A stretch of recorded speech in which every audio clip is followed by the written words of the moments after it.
Let's see how you did on number 51. Just as a refresher of what was going on here, Beth, she needed to buy the fertilizer for a flower bed. They said it was in the shape of a regular pentagon, so we had that 5-sided figure. One bag of fertilizer was going to fertilize up to 150 square feet. She just needed to figure out how many bags she needed. And the only information we really had was the fact that each side of the pentagon was 15 feet long.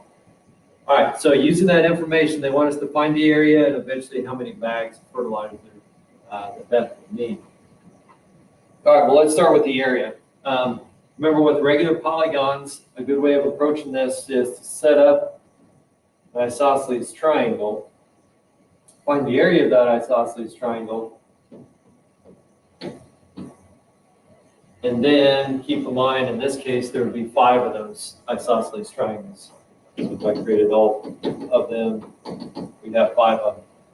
Well, we said the other day that we can find that angle there at the top by taking 360 divided by how many triangles we have, in this case 5. And that would be that top angle. So this top angle is going to be 72 degrees. Now from there, you had some options. The way I would probably approach this is I'd try to figure out how long these 2 sides are, because then I could use my side angle side area formula. Well, in order to do that, one of the options is to identify the fact that these 2 angles down here would both have to be 54 degrees.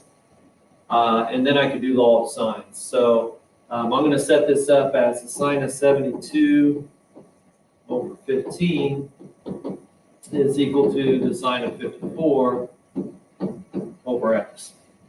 And I'm going to solve that equation.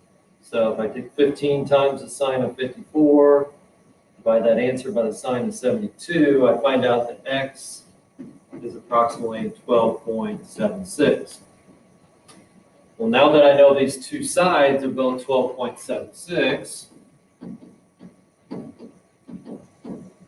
I can do my side angle side area method. So that, remember, said that I can do half because it's a triangle. The 2 sides multiply together, so 12.76 and 12.76 times the sine of the angle in between. Now that would be the area of 1 triangle. We've got 5 triangles in the figure. So we're going to type all that in and see what we get for our area.